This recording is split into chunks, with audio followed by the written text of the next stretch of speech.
for this class, we're going to talk about civil rights and civil rights organizations, and we're talking about the African American movement, the Native American movement. We're going to talk a little bit about affirmative action, and we'll also talk a little bit about feminism, right? And obviously, I'm not the biggest expert on feminism, but we could probably pretty much figure out, some of the things that are important as far as things that women look for, much like healthcare.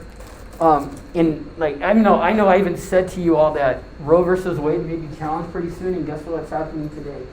There's a challenge to Roe versus Wade coming up in front of the Supreme Court. So obviously something that's concerning to people that are into kind of the maintaining of women's reproductive rights. And then we're going to talk about different periods of feminism that have happened here in the United States, and some of the things that, problems that women face, like maybe that glass ceiling or not getting equal pay. I think they said something like there was a study done that Latinx women make about 60 cents to $1 to what a man makes. So, it's kind of, in coming from that world where you had to determine how much somebody was getting paid, I mean, it's really like, I don't know what the word to use. It's astounding that people still have this issue, right? When there's so many things that are put into place to kind of avoid that and avoid things like sexual harassment, having sexual harassment seminars and stuff like that, and these are still things that women have to face in the workplace now, right? And even something as maybe as a woman wanting to start a family. When you're in the course of a job interview and you see a woman is visibly pregnant, you can't hold against them in their job interview unless it's some type of job that might have some physicality into it, like being a firefighter or something like that, right? Something that it might inhibit. But then you also have to make reasonable accommodation for that person if they have that. Because believe it or not, according to the law, pregnancy is considered a temporary disability, right? That's just how it's classified. I don't think they're trying to say pregnant women are disabled or anything. I just think they classify that as giving them a little bit more of a protective status under the law.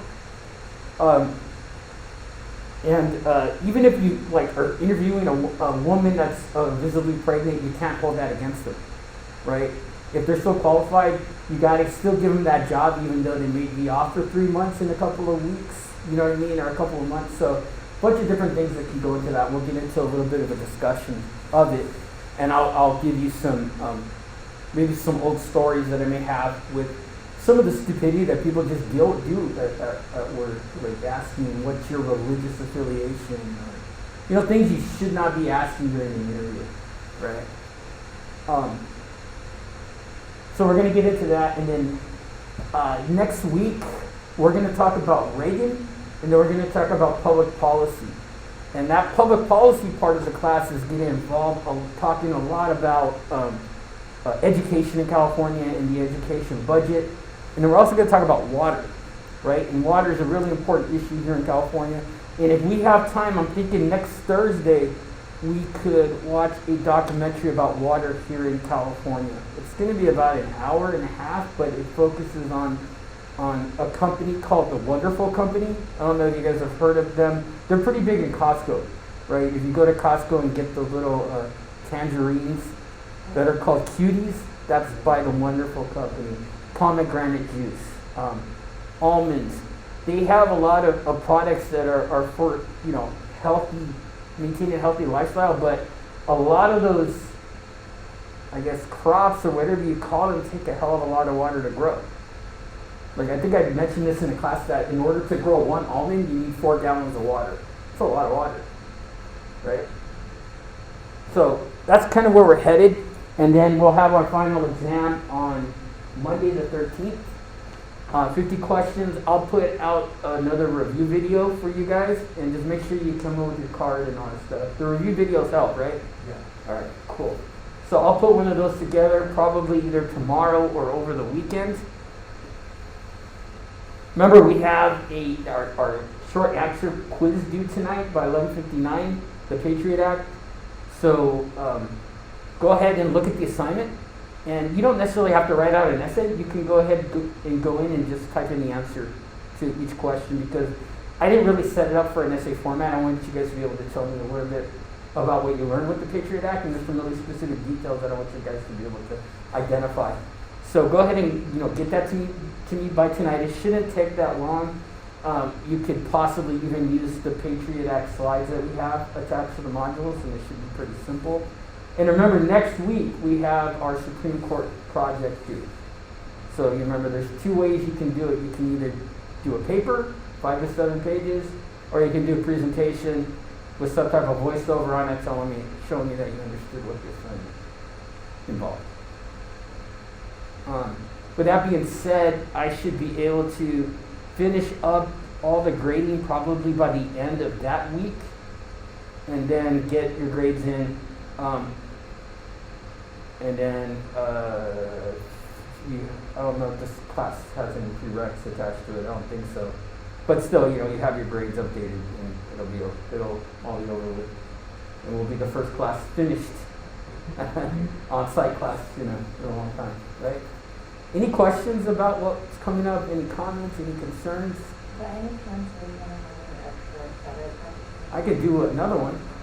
Yeah. Nice. If you want to do the extra credit that I had assigned earlier, Okay. go ahead and do it again. I'll extend the time. It should be in the assignment section still. Yeah, so just go ahead and do it and then send it to me on Canvas. They'll probably mark it late, but don't worry about it. All right. So yeah, you can do the extra credit still, and I'll send out a notification to the rest of the class. Anything else? So like I said, we're having challenges to row coming up today. What happened since we last met? Oh, we had the verdict in the Michael case, the jogger case, which I think was an appropriate verdict by reading some of the testimony and some of the police reports. And I was a little bit nervous that these guys are going to be found not guilty, and it's going to set a precedent. You know what I mean? Because much like the George Zimmerman thing, where people think now they can just go out and pull a gun on anybody that they may feel threatened by, right? But yeah, I think it was an appropriate verdict. I mean, the poor kid was just jogging, and they were trying to make it a thing about him going into the skeleton house and looking around. How do you know he just wasn't interested in it? You know what I mean? Are you assuming that he was just there to steal something? How do you know he wasn't maybe interested in design work or trying to get an idea for his house, which is actually pretty common. If there's a new development and you drive by it, usually I won't stop by and get out, but I'll maybe take a look and see if there's any ideas I could get for my place, right? Which is pretty common. So. Anything else? Questions, comments, concerns? You guys get your Spider-Man tickets? Did you see how long it took? Yeah. The crash, though. They started selling tickets at 9 p.m. on Sunday. And, yeah, and then I went on, and it put me in a waiting queue for an hour, right? You know how, you can go on, when you go on Ticketmaster sometimes and you buy tickets on Ticketmaster and they put you in a waiting queue? Yeah. AMC was doing that now. So, it was taking long, and I finally had to get some sleep, so I told my daughter to do it. It took her 3 hours. She didn't get tickets until midnight. Oh my God. Yeah. So they totally crashed the whole system. That's what happened when they released that, The Force Awakens, too, the first Star Wars in a long time. The systems crashed. So, so it was an interesting thing. Anybody that follows baseball, we've been talking about unions and collective bargaining throughout this class. Tomorrow, or tonight actually at 11:59, the collective bargaining agreement between the players and the owners expires. So what might happen is the owners might do what's called a lockout. We've been talking about strikes a lot, right? And we're going to talk about strikes on Monday when we talk about Reagan and his dealing with the air traffic controllers in the 80s. So a strike is basically when a bunch of employees don't have a contract with their employer and they decide not to show up for work, right? A lockout is the opposite. So in this case, the owners aren't going to allow the players into the facilities because there's no collective bargaining agreement. And the players still use the facilities to train, to hit, you know what I mean? So it's going to be interesting to see the economics of it, especially with a sport like baseball that makes a lot of money.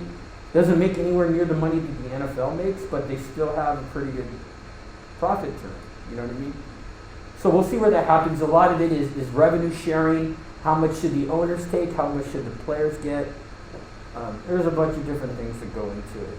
You know, pension, retirement, and all that stuff. So that's kind of what we've got going on. So let's talk a little bit about civil rights.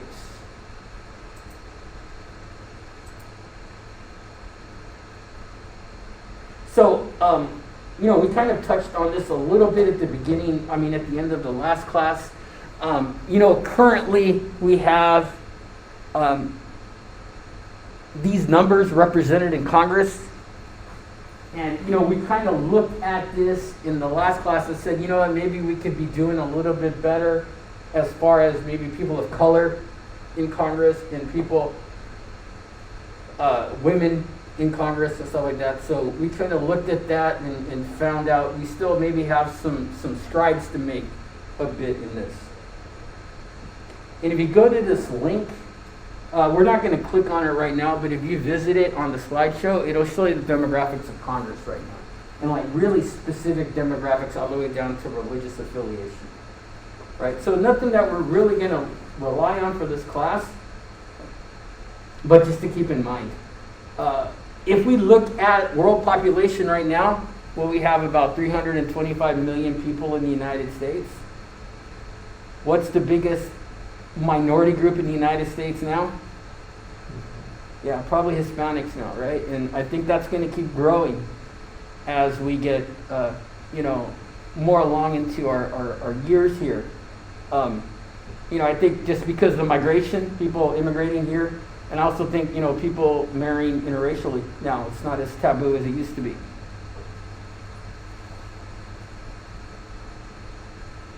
So African Americans have overcome slavery, segregation, and other civil rights limitations, which we'll talk about.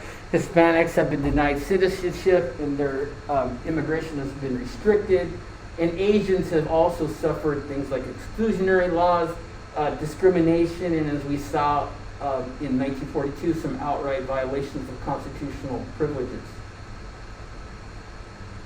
Now, when we talk about kind of civil rights, we always have to focus on what's called the America dilemma, right?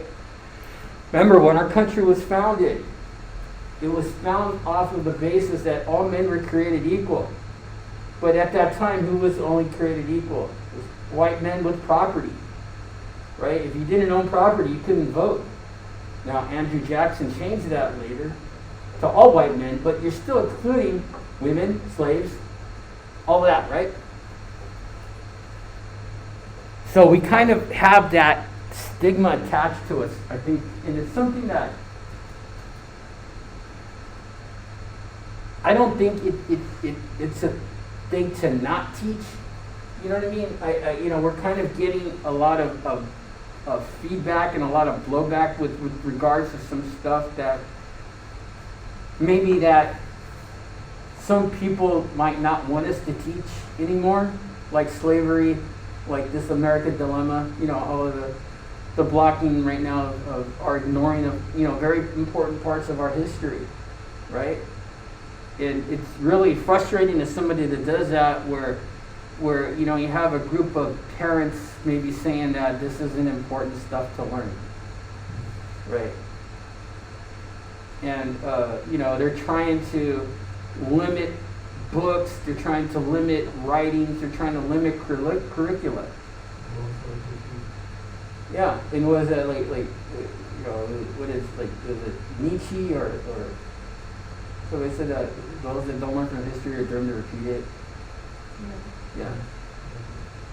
So you know, kind of that thing that I don't think it's really fair to people that have suffered throughout history to ignore their struggles, right?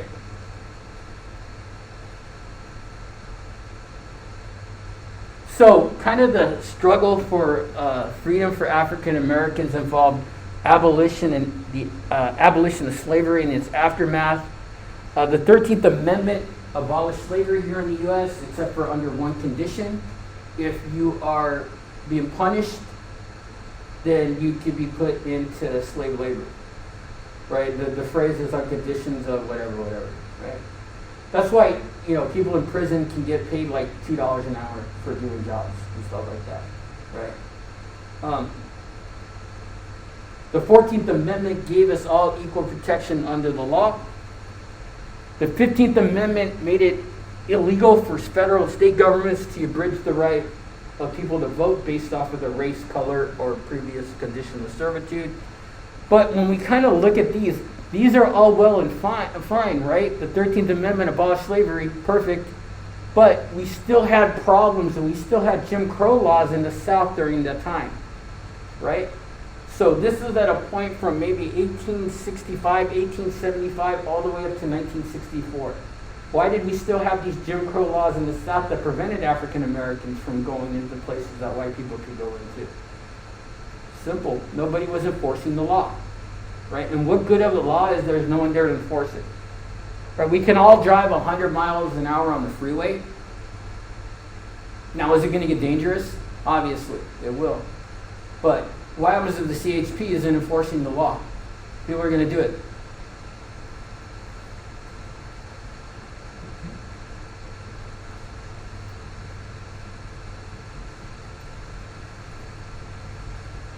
So, kind of the Supreme Court look on the African American fight for freedom or struggle for freedom involved declaring federal laws preventing discrimination by individuals unconstitutional. And Plessy versus Ferguson also upheld a state law requiring segregation as long as facilities were separate but equal. That's where we get the separate but equal doctrine from, right? What they're basically saying is at that time you could segregate based off of race, but your facilities needed to be comparable. They needed to be equal, right? Obviously they weren't. So that's something that we really need to kind of understand. Yeah. And then we also saw violence that caused, repression, violence against people trying to vote, violence against people trying to protest. So kind of a lot of serious parts of our history that I think if we go away from kind of the necessity to talk about this stuff, I mean, it just astounds me that people don't want us to teach any of it anymore, right? Now, I don't want to blanket and say everybody. Nobody wants us to. There's a growing sentiment, especially in some other states here in the United States, that don't want us talking about this. Why? Is it because they're ashamed? Maybe. Is it they don't want to be reminded? Maybe. Yeah. Is like general critical race theory? Yeah. Yeah. And, people get kind of caught up with the name critical race theory, but all critical race theory focuses on is a lot of the malfeasance that the United States has done in the past. And we can't act like we're a perfect country, right? We've made mistakes here.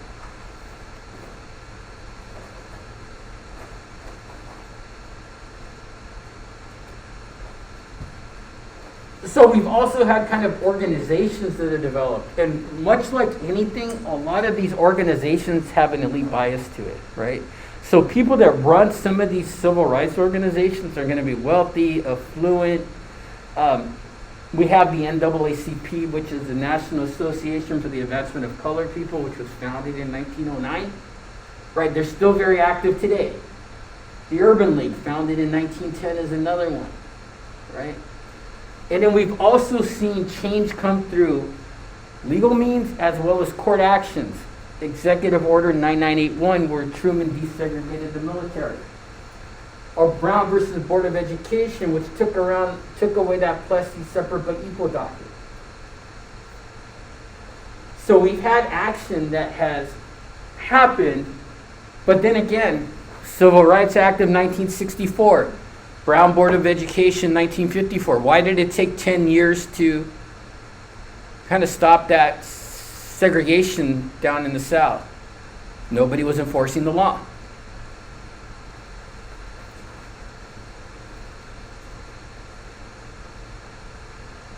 And these laws were known as Jim Crow, kind of a derogatory term.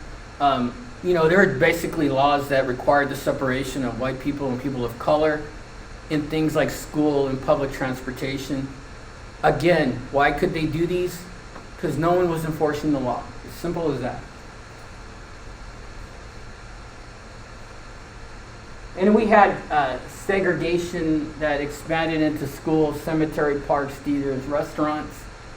And we also had something called the one-drop rule. If you were even suspected of having a black ancestor, even in just the very distant past, you could be considered a person of color.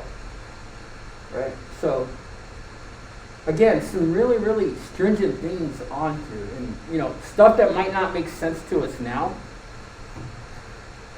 But it was something that was commonplace during the early part of the 20th century, all the way up into 1964.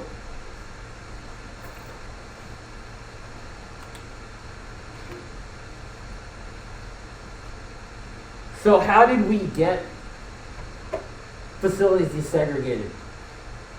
The best way to answer that is by military force. So a lot of desegregation was accomplished by military force. So there were some instances that the state governor sent in the National Guard or the president sent in the National Guard to desegregate some of these schools. And if any of you seen Forrest Gump, there's a scene where George Wallace, who was governor of Alabama at the time, was blocking the entrance from a young lady to enter to go to the University of Alabama. And she was basically let in because the National Guard was there.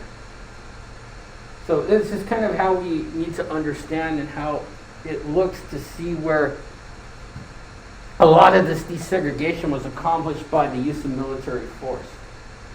Now we also had Martin Luther King and his nonviolent protest motto kind of derived from the Gandhi belief of turning the other cheek. Inspired by Rosa Parks sitting at the back of the bus, or refusing to move to the back of the bus. And we had techniques that were developed within protesting that were really effective, right? Now, let me ask you all this. Why did the civil rights movement of the 50s and the 60s, why did it need to be nonviolent? Martin Luther King pledged nonviolent action. Maybe breaking a law to showing that's an unjust law. Bearing witness, seeing things and then telling other people. And maybe a willingness to go to jail for things. Why do you think Martin Luther King was maybe embraced more by the American public than somebody like Malcolm X?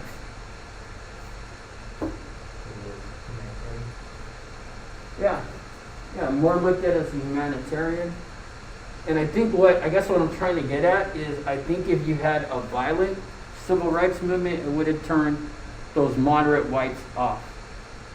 Right? They would have felt threatened. Yeah. I was going to say, it's less of a threat, but then I was thinking about, they killed both Malcolm X and Martin Luther King. Yeah. So, it's like, I don't think And Medgar Evers. Yeah, it's like, yeah. Yeah, but I think it's interesting that what sometimes we don't give enough credit to within the civil rights movement is the northern whites, many of them Jewish, that physically came down from New York, New England, places like that to march with Martin Luther King. Mm-hmm. And they were a key part to that movement being successful because it kind of showed that they weren't intimidated. Right, and I think if we would have had a violent protest, I think it would have turned off a lot of those moderate whites that maybe were thinking that slavery and all these Jim Crow laws were bad. It happened to Black Lives Matter movement. Yeah. When the riots started. Yeah, they were quick to blame Black Lives Matter when it was people looking to get free stuff. Mm-hmm. And then I think there was something to the agitators that were kind of out there. Some of the right-wing agitators, too, that were trying to stir up trouble to kind of give Black Lives Matter a bad name, especially Minneapolis.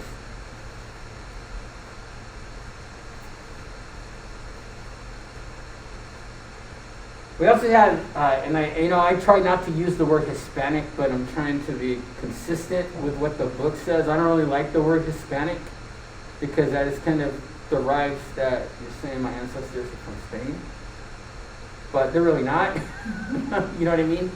Well, technic. Yeah. Not in a good way, but Yeah. So I try to refrain from using the word Hispanic because me personally, I don't really like it. And I'm still getting used to saying the Latinx, so I may slip every once in a while. But we talked about the Treaty of Guadalupe Hidalgo when we talked about the development of California and how the United States took a lot of land from Mexico as a result of the Treaty of Guadalupe Hidalgo here. The United States got Puerto Rico through the Spanish-American War. Puerto Rico is still a territory of the United States. People in Puerto Rico are U.S. citizens, but they can't vote in presidential elections. There is a movement trying to make Puerto Rico a state. Right? There's some support in Congress from it. Is it going to happen? I don't know.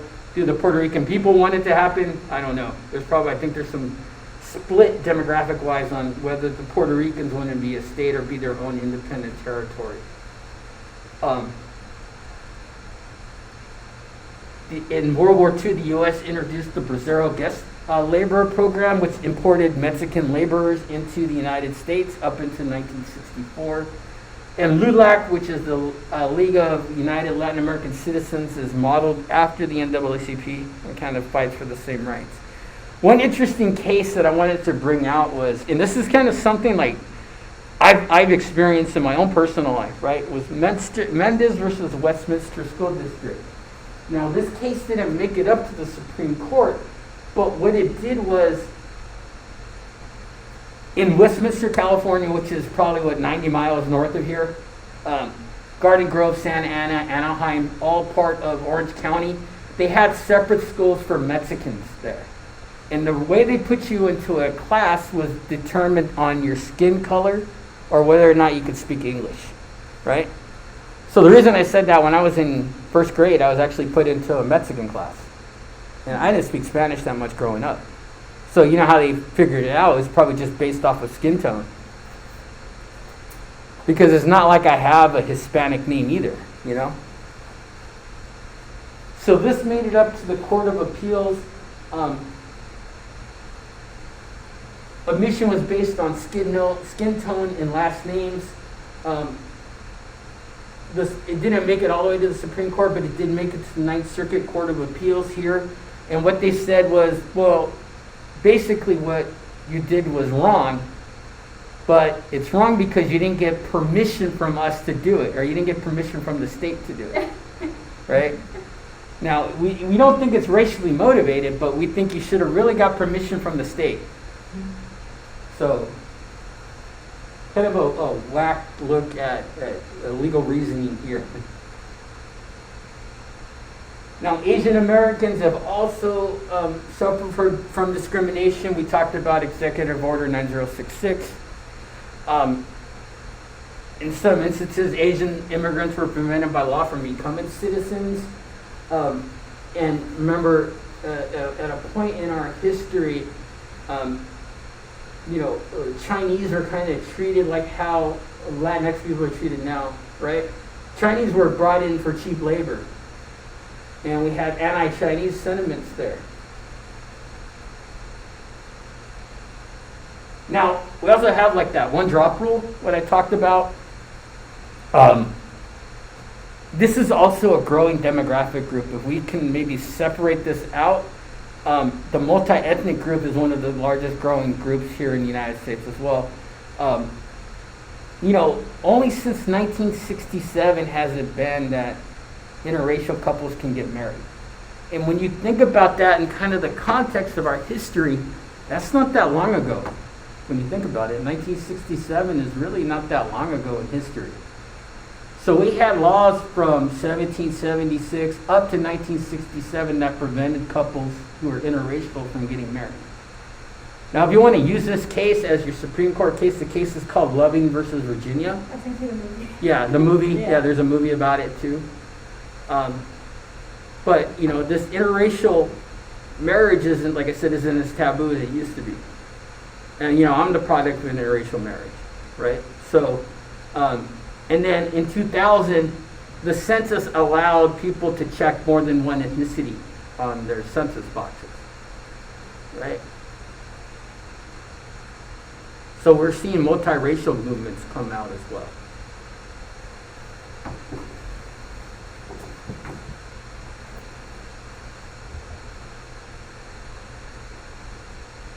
Okay, let's go ahead and take a 10-minute break. We'll come back and then we'll talk about the rest of this civil rights movements and stuff like that.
Do you think that Andrew Garfield and Tobey Maguire are going to be in this movie? Do you think so?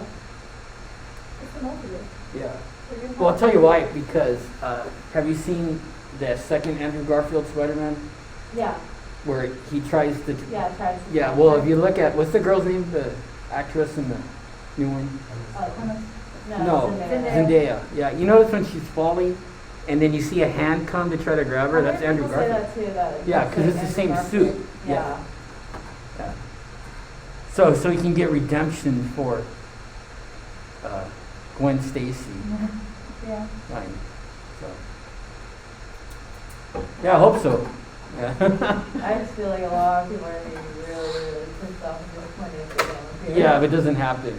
But there was a leak of a video. I mean, of a picture of the three of them. It was like Photoshop. Oh, it was Photoshop. Yeah. Oh, okay. That's how easy I fall for those. Did you watch Carnage? Yeah. Did you see the ending? Yeah. Well, that's why I think. Yeah. Yeah. Yeah.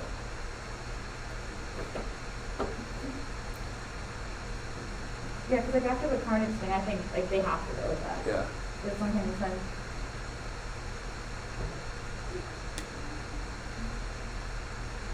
The second Spider-Man, the one with Tobey Maguire with Doc Ock, that's one of the best superhero movies ever made. What is that? Huh? The second Spider-Man movie? Yeah. Where it was with Doc Ock. That one and Dark Knight Rises. Yeah, The Dark Knight Rises. Or The Dark Knight. What is that? Dark Knight Rises, yeah.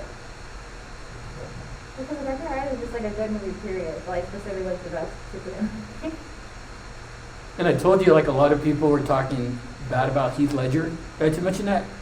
Like, Heath Ledger was coming off of Brokeback Mountain. Mhm. So when he got cast as the Joker, people were saying, "Oh, really? He's in that gay cowboy movie?" And then he's not going to be able to do anything. He was amazing He in was Brokeback Mountain great. though. Yeah. He's the best. Yeah, he was like the best actor. Yeah, What was it? the best superhero, the best villain performance ever. Oh yeah.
It's Friday, it's Wednesday. I got to go home and watch Hawkeye after this. Did you guys see the first two episodes? I haven't even seen like all of Loki. Yeah. I actually liked it. Have you seen like the What If series? Mm-hmm. I just started watching it. Yeah, I turned it. I mean, it got kind of ridiculous after a while. Yeah. Yeah, when they try to make part of your Thor, I was like, okay, come on.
Okay, let's go ahead and start back up. So, We're coming up to the Civil Rights Act of 1964 now, right?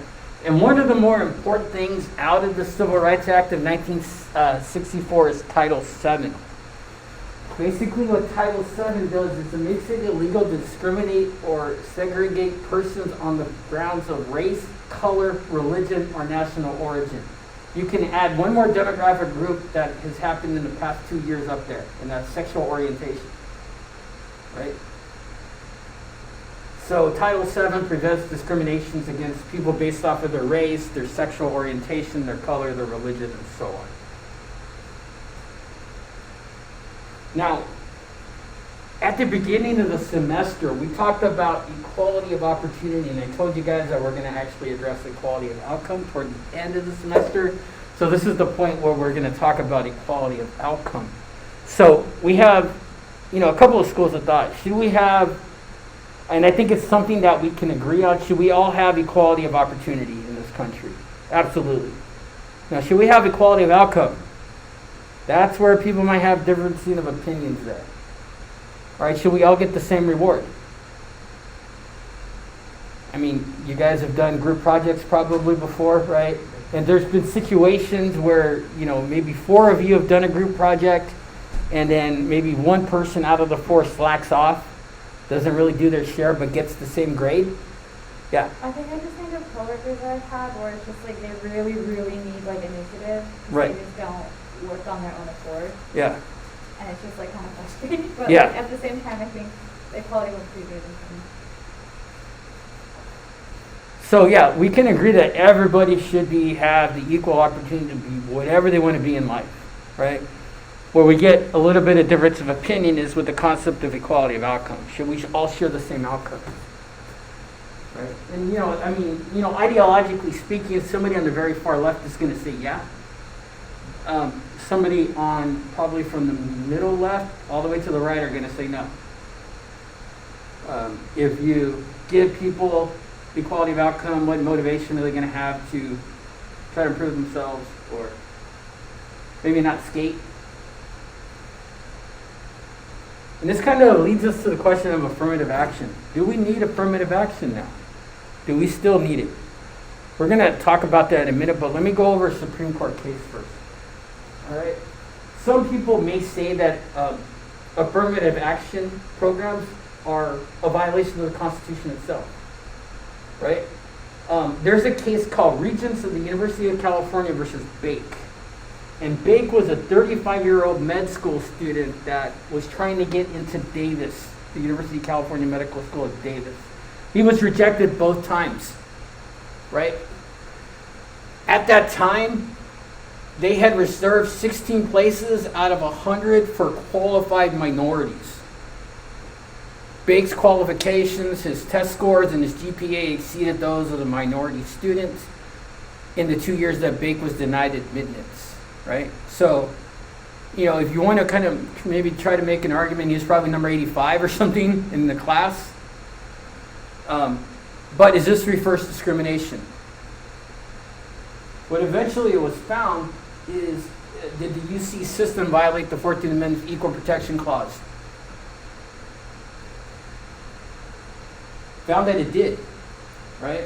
Now, what we can decipher out of this is that the use of rigid quotas is illegal, right? So we can't say we're going to admit 5 African Americans, 5 Asians, and 5 Latinx people. But you can have diversity goals at an institution. And we have one here at Maricosta. Most of the institutions I work with, they've had the Office of Diversity and Inclusion involved in it. And it's more of an outreach to try to get people of color into the community college systems and try to work with them as far as affordability and stuff like that, right? Which is a good thing. But you cannot have rigid quotas, but you can have goals. So does that make sense?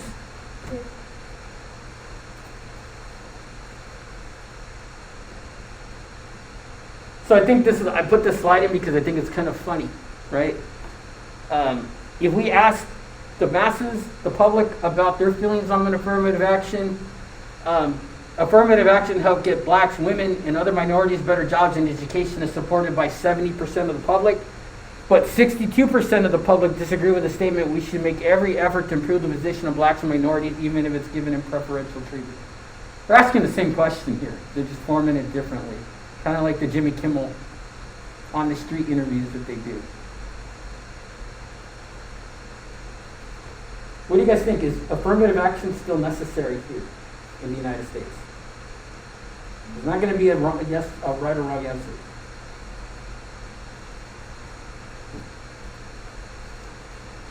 Should we make goals in hiring? There is at San Diego Community College District, there's actually an office that is trying to start up now to get more people of color hired as faculty.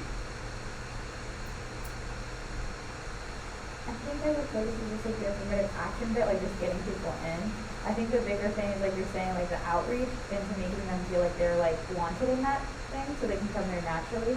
Yeah, Because some spaces just feel like they're just made for like a certain type of group. yeah, Whereas like if you're more inclusive or you have like America, there's like a bunch of like different groups you can join depending on like Latinx, like LGBT, like just so you feel comfortable on the campus. And I think that like jobs should have like the same kind of vibe. Not like in the same way because obviously on clubs at work, but you know like oh yeah, they, Think about at the it. county they do. yeah, Yeah, yeah. they have associations that you can join. Oh yeah, like an association is Yeah. better, yeah. Yeah, I mean not at a small employer probably, but an employer the size of the county of San Diego. Yeah. I was a member of the Latin, what was it? I forgot what it's called. The Association of Latino, I forgot what it's called. I just paid dues to them. Yeah. Put it on my resume, Yeah. right? But I think, you know, when we look at affirmative action, are we past the point where we don't need it? I don't think so. But is it going to be, is there a time that we should not be able to use it? I'm hopeful that we never have to use it. Because then that means people aren't getting discriminated against. I think that affirmative action was used for the time though that when the majority of like a lot of places were like predominantly like white male. Mhm. Of course, like you needed to have affirmative action just to like get the ball rolling. Yeah. Yeah.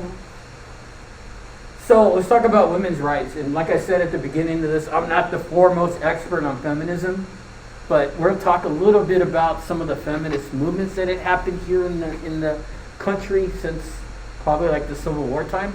Because that's in all actuality when a lot of these feminist movements started. Men were going out, getting drunk, gambling, hitting their wives, visiting prostitutes. They needed to be reined in. So that's where we had a lot of feminist movements start. And, you know, it led to prohibition. Women's suffrage was another thing that was looked at. And remember, women have only had the right to vote since 1920. And that's about 100 years, 101 years, which is still not that long when you think about it in kind of the context of the history of our country.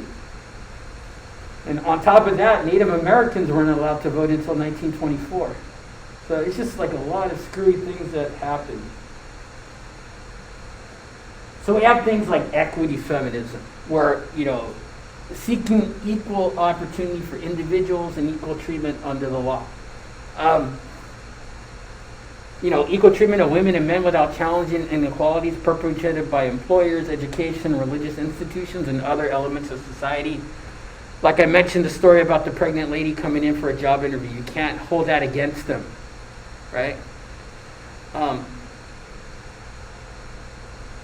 Feminism could be used kind of in a pejorative term now, or kind of as an insult.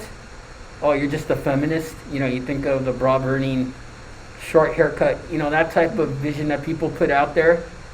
But I think we've kind of gone to the past to the point where you can maybe attach feminism to just the simple fact that women want to be treated on the same plane as men, or the same playing field as men.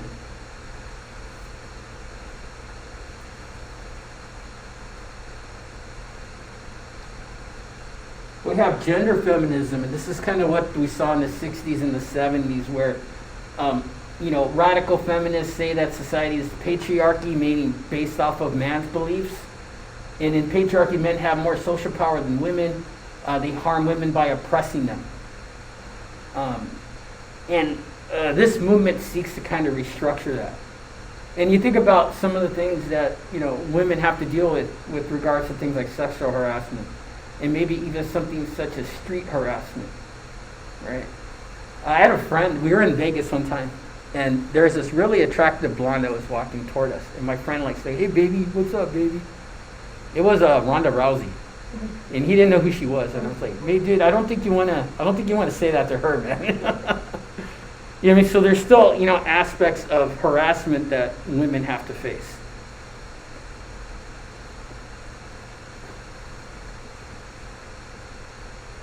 Then we have liberal feminism. This is a branch of feminism where it's defined by its focuses on achieving gender equality through both political reform as well as legal reform, through politics and through the courts. So in a sense, kind of focusing on socialization of children into gender reform roles and seek reform measures. Any questions about this? Then we have postmodern feminism, is to destabilize kind of the patriarchal norms again and entrench a society that have led to gender inequality. Changing, maybe sexist philosophy, sexist history, language, even spelling. I know there's people that spell women W-O-M-Y-N, because if they spell it with an E or an A, you're saying that somebody told me this, that you're subservient to a male. So I mean, even though even I think sometimes people go a little bit too far, but that's not me. You know what I mean? Some groups spell women, put like an X, I forgot somewhere in the women, because I guess it's exclusive to trans women, I think, or something like that. But I don't even think that the trans community is pushing that necessarily. Right. Yeah. And then I think, coming from when I grew up, I think I'm like realizing things more with regards to transgender people, because you got to understand that was something you did not do when you were my age. I mean, when I was a kid, right? Like in the 90s. So still trying to getting a little bit used to it, but I think I'm doing all right.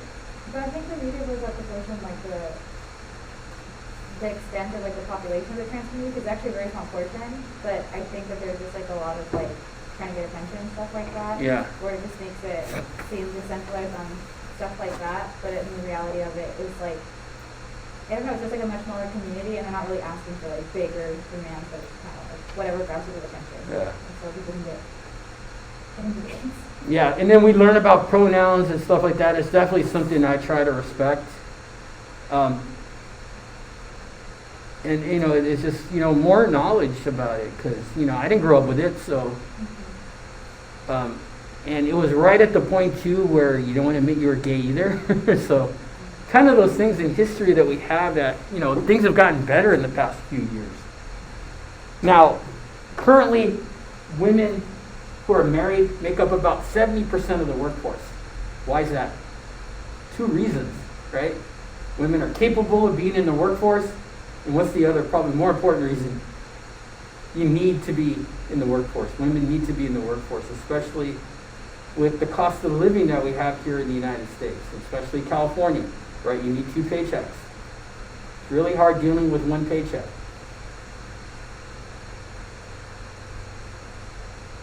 But men still dominate in white-collar occupations, and women still learn less than men, and we have some figures that can address that in the next couple of slides.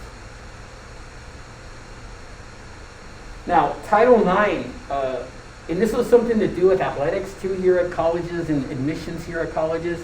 The Education Act Amendment of 1972, Title IX specifically, bars discrimination in housing, admissions rules, financial aid, faculty, staff recruitment, and pay in athletics. So in some colleges, women's athletics have to have funding as well, right? I don't know the exact, maybe formula or whatever, but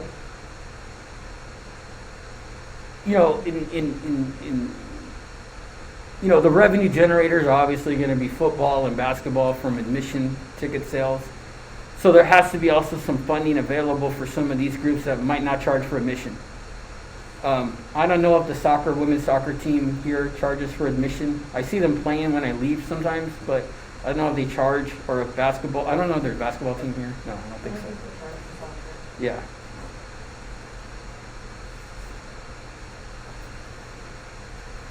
But if we were at maybe San Diego State, it's different, right? Because their big revenue generators are going to be basketball and football. Now, we can also maybe look at some of the pay fights that the women's U.S. national team faced, the soccer team, who were a bigger revenue generator than the men's soccer team, and won more, right? But they're getting paid less. Even though their teams were making more money based off of merch and ticket sales and all that stuff. And there was a point where some of the soccer players had threatened to boycott, which would have been a really interesting situation.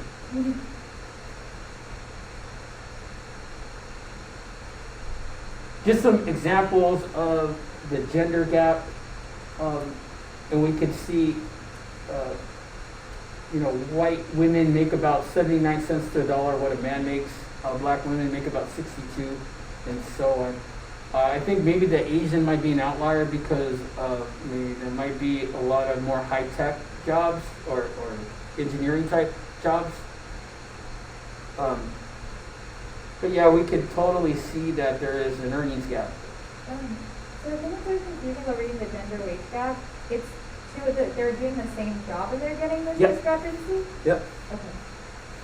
But again, like I said, coming from where I worked for before, you wouldn't even really know somebody's gender when you're trying to see where they're going to fall in the pay scale. Yeah, that's why I don't understand about the gender wage. Yeah. I always just also assume that you get paid the same amount for most of the Yeah. jobs. And there's other things that women have to deal with at work. We talked about sexual harassment. Even if it's not intentional, you know what I mean? Like if I go, hey, hon, can you come here for a minute? That's not appropriate. Right? Or if I pat you on the back and say, hey, that may be appropriate with one person, but not another. So there's things you have to deal with, and then we always have the outright harassment that happens. Right? And then we talked a little bit about pregnancy discrimination as well.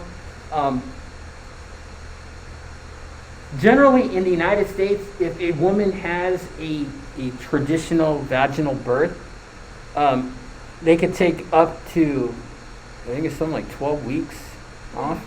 And for cesarean, I think it could be all the way up to 16 or something like that.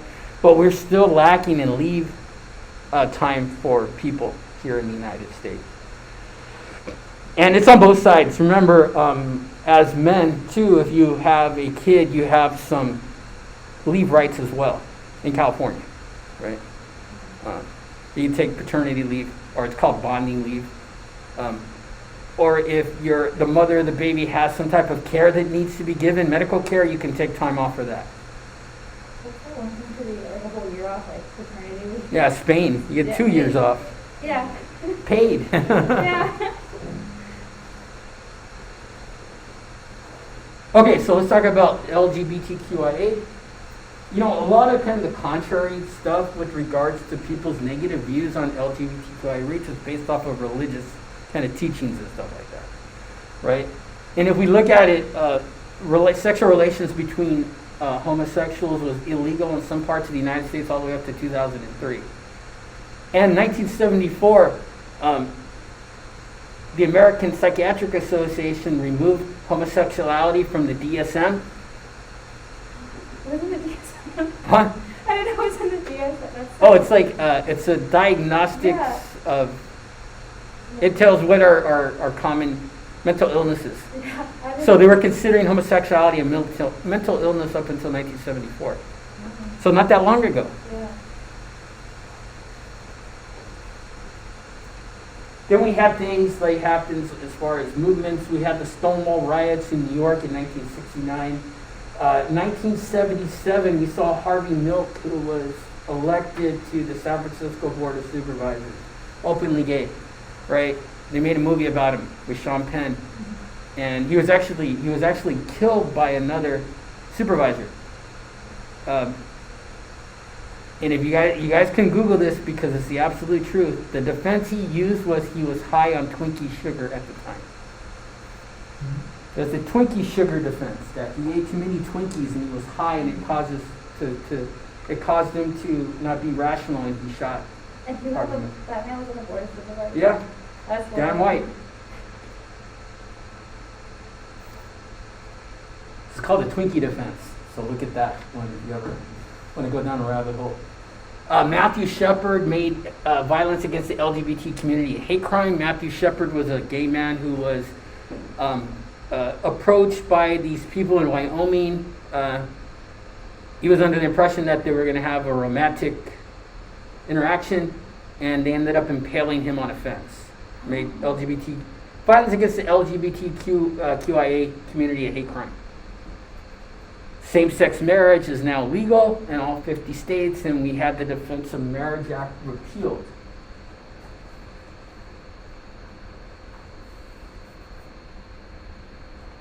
Any questions, comments, or concerns? Sorry, we're just looking into the Twinkie defense. I guess it's like a thing now. Is it on there? Yeah, Yeah, and totally. yeah, but they use it now as like a general thing of like when it's like a thing that's just like insane that you're trying to plead with. Yeah. Yeah. Yeah. So let's kind of talk about this really quick. Are we where we want to be with civil rights right now? If not, where are we lacking, or what should we concentrate on? I know it's a very broad question, but what do you all think?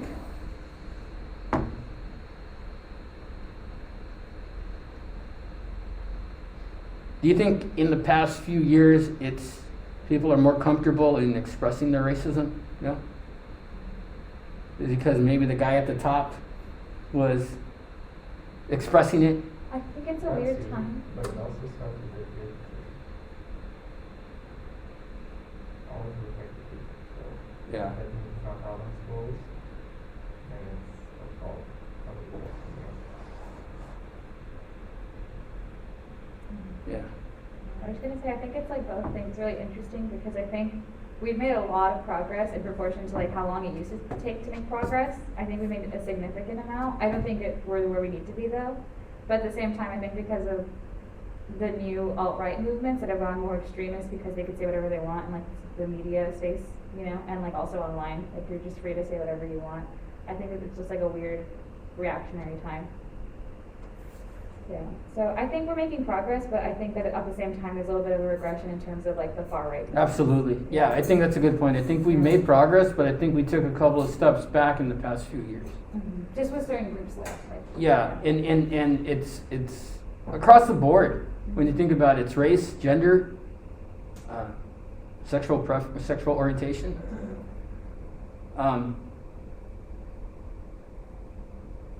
But are we where we want it to be? I'm not quite sure. Because everything's polarized now. Yeah, Do you get that or? yeah. Good. I was just gonna say, I definitely think like comparing, I'm thinking about when I was like younger, like in elementary or middle school, for like this last decade or even this last 5 years, there just seems to be like a lot more, like public outreach, as well as like walkouts or like, I don't know, just like big groups like actually taking a stand. Right. I feel like, I don't know, I'm seeing like a lot more of that, and it's kind of showing in our justice system too, like the different verdicts that we're getting. Yeah, And I just think that it's actually, we're seeing like extremes on like both sides. yeah. And maybe some of these protests might be working to change people's minds. Mm-hmm. I mean, you're not going to change somebody who's 70 years old and has been a racist for their whole life. You're not going to change their mind. But if you have a 7-year-old that, maybe hear mom and dad make comments or stuff like that, you can still change that kid's mind. And that's where, if you have I always like to say, you have a black baby and a white baby and you put them together, what's going to happen? They're going to play with each other. And racism isn't something that is brought in, you learn it. It's a learned behavior. So I think if we continue with, some of the groups that have been actually, working together, like your Black Lives Matter, working with LGBTQ groups and working with Hispanic groups, I think that is a positive thing. And I think maybe instead of, taking those 2 steps backwards, we can maybe take 4 steps forward now. But, we still have groups like the Proud Boys that are out there, and you know, misogynistic, racist type things that I don't know if you're ever going to be able to get rid of that.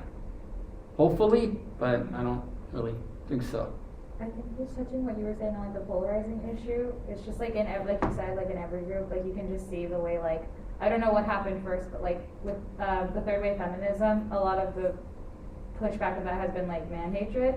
And now it's just like, well, that's pushed some men to be more misogynistic because they're like, oh, well, look how far left like liberal feminism has gone, and it's just like, it just keeps like, Yeah, and that's where they start it keeps getting using. pushed out. That's where they more. start using like negative terms. I mean, Yeah. kind of turning feminism into a pejorative term, Yeah. or liberal into a pejorative term. Mhm. And you know, a lot of you, I don't want to be forced to believe this way, but maybe you should be forced to understand that racism is bad, and there's really no call for it.